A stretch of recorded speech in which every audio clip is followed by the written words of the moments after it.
Teresa, and I'm just here to chat with you really quickly about the number one thing, or the thing that was most difficult for me to learn as a woman.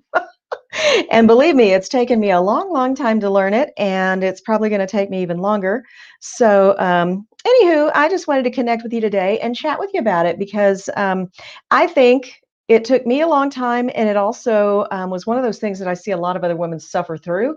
So, hey, I just thought I'd share it with you. Hopefully, it'll help you in some ways and with some things that I haven't necessarily always been the most successful with. So, as you pop in, say hi, let me know that you're here. And if you're catching me on the replay, say hashtag replay and let me know you stopped by. But the number one thing that was most difficult for me to learn as a woman, or the hardest lesson for me as a woman, has been to take care of myself first. Bingo, there it is.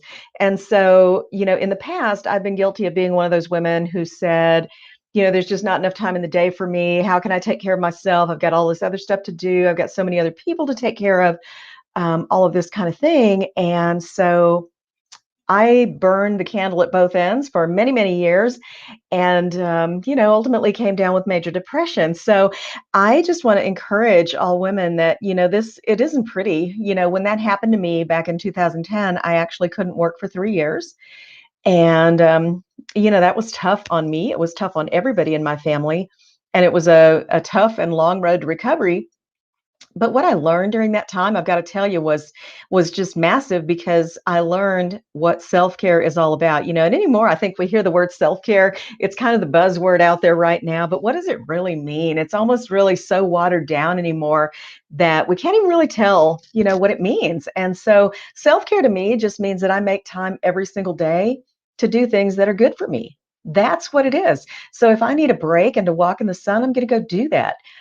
If I need to calm myself down, I might drink an herbal tea like chamomile or hibiscus.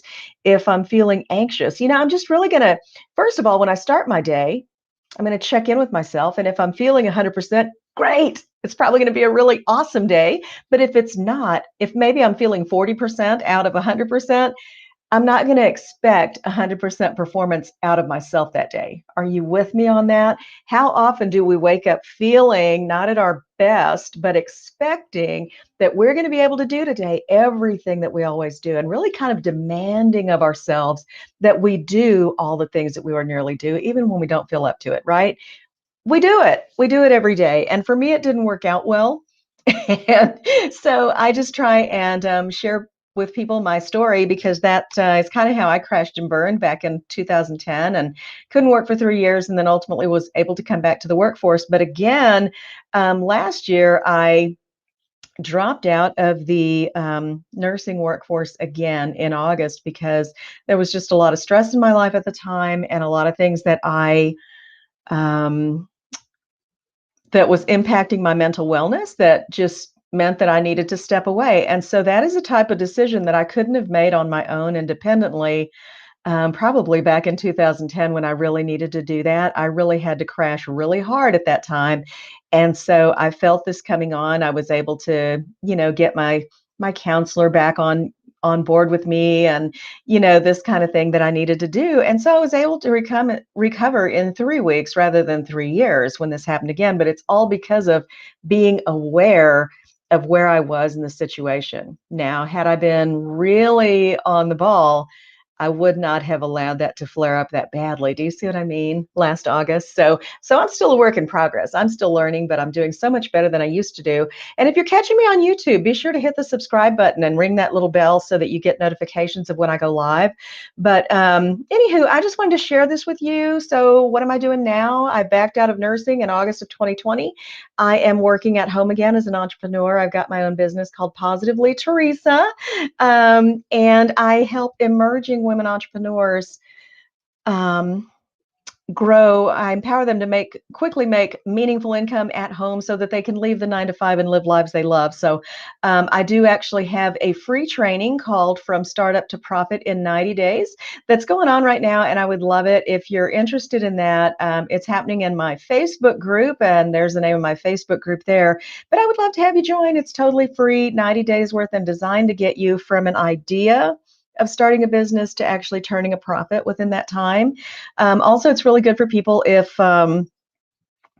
you have a business going already and maybe it's not generating the kind of profit or revenue that you would like to see. So this is really good for that as well. And lastly, I've got this great little thing going on called Video Marketing Made Easy. And Video Marketing Made Easy is my personal course that I've created to teach women entrepreneurs how to, or really anybody who wants to learn, how to create an income with video marketing that you can do 100% from your home. And this is meaningful income again.